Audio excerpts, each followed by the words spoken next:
Good evening, ladies. In today's video, we're going to be having a deep dive into Kamino. And the reason I wanted to have a look at Kamino in particular is because DeFi is starting to have a bit of a resurgence. We've seen Aave, which is like the ETH version of Kamino, the ETH competitor.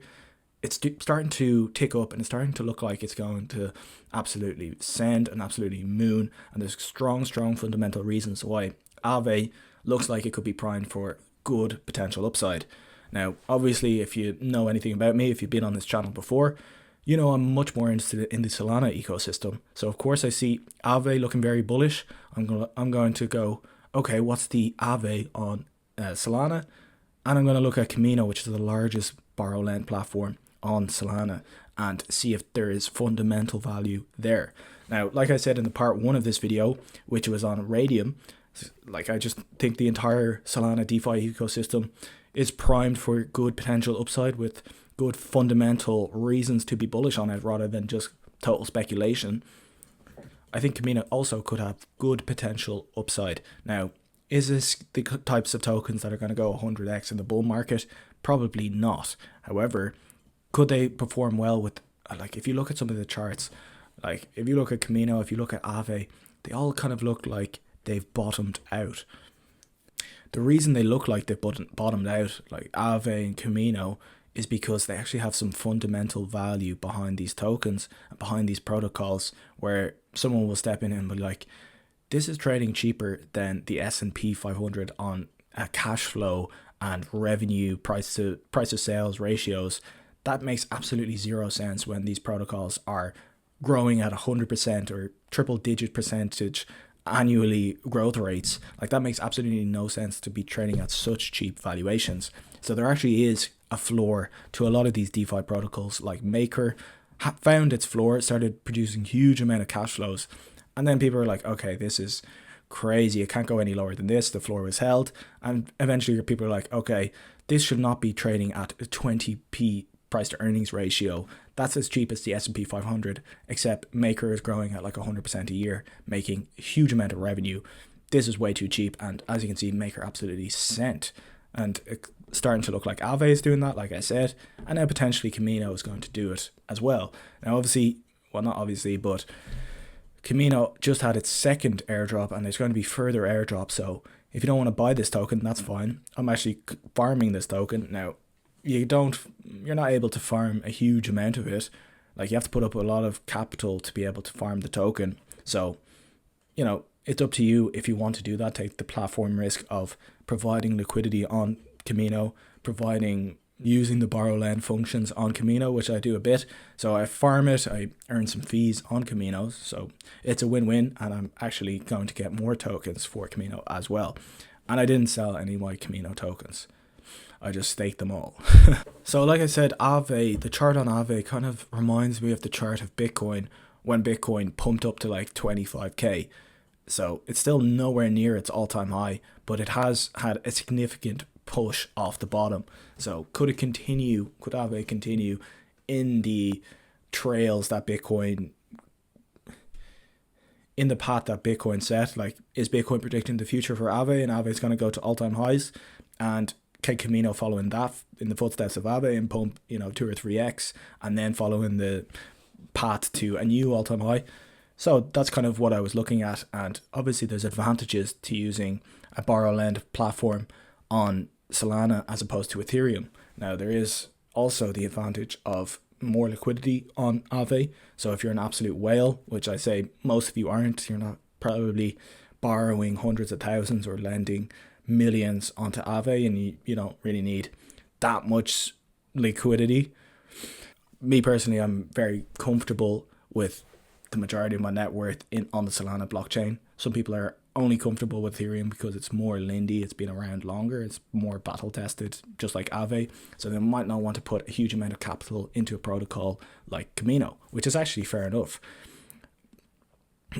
However, I don't have to pay $50 to make a transaction on Ethereum to provide liquidity or to provide collateral or to borrow something.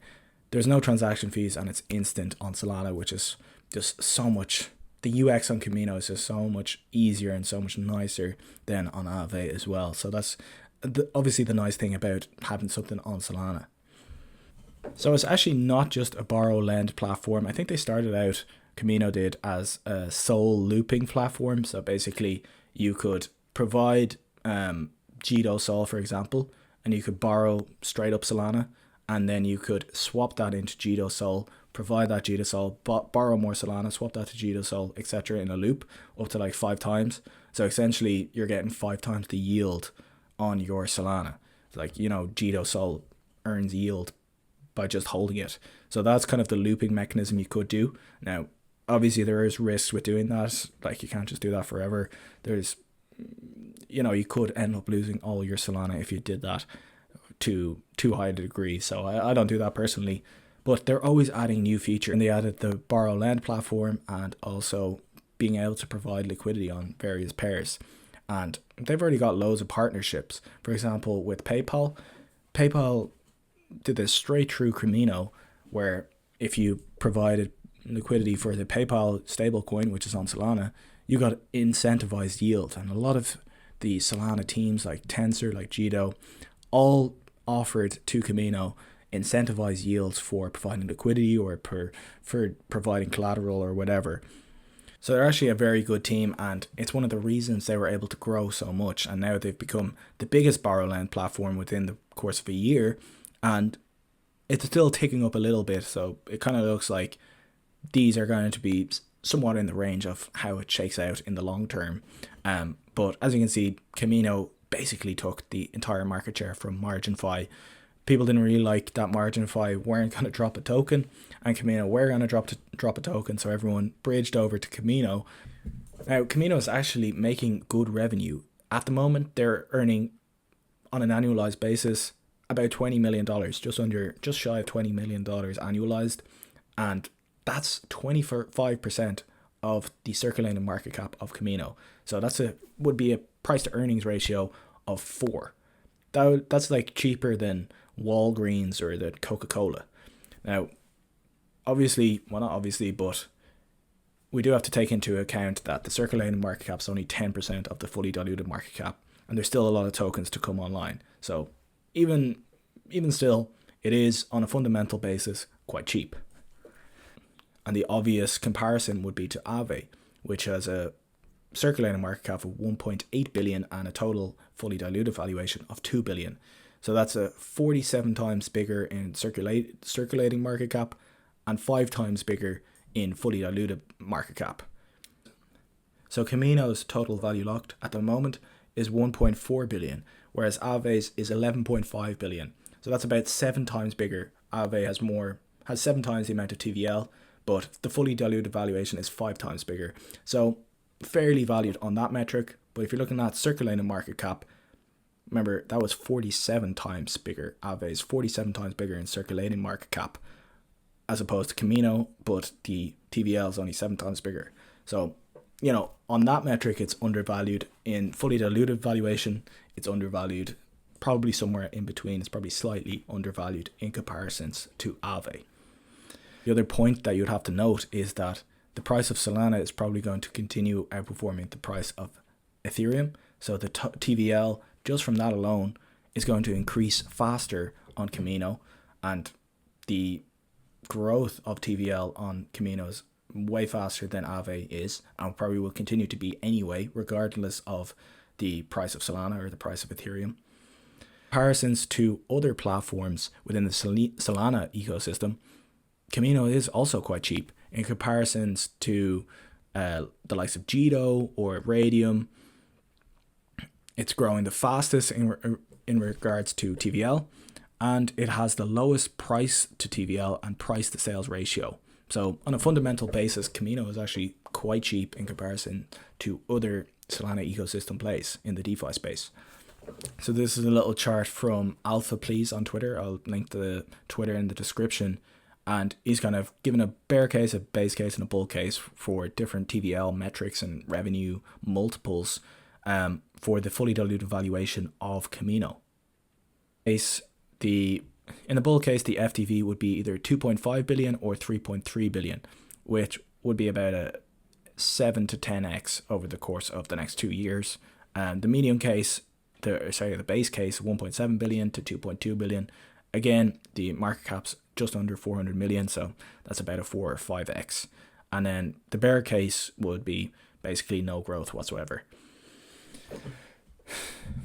So like I said, not looking for 100x gains here, but on a fundamental basis, Kamino, if Solana continues to grow market share and if people want to use DeFi more on a fundamental basis, the metrics are saying this is potentially undervalued, and if people are kind of sick and tired of the whole crypto is good for nothing except meme coins, I think people are kind of shifting back to, okay, we've had enough, complete degenerate speculation. Let's actually look at fundamentals again. Kamino potentially would be one of the first ones that they're going to look at, along with Radium and potentially a few others in the Solana DeFi ecosystem. I might do another video on like the likes of Jupiter or Metaplex as well. In terms of tokenomics, the tokenomics weren't too bad. Now, Kamino, obviously only 10% in circulation now. Maybe it's 12% with the most, or 13% with the most recent airdrop. And there's going to be another airdrop in another 3 to 6 months, I can't remember, of another probably 3.5%. So, but the next major unlock is not for 252 days, so almost a year away. So not something you have to be extremely worried about in the short term when it comes to the price action for Kamino.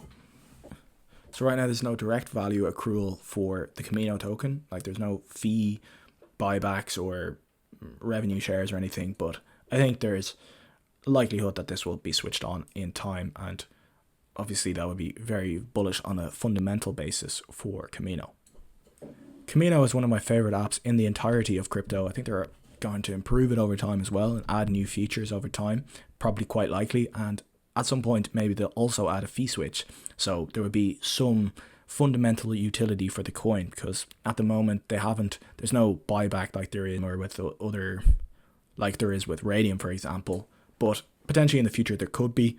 And on a fundamental basis, this is actually going to make a lot of money over the next year or two. And that means TradFi bros will come in and be able to do their discounted cash flows and be like, oh shit, this is actually probably undervalued. Maybe we should buy some of these tokens. So that's kind of the investment case for Solana DeFi. So yeah, that's all for today's video. Hope you enjoyed. Hope you learned something, and I'll catch you in the next one. Cheers.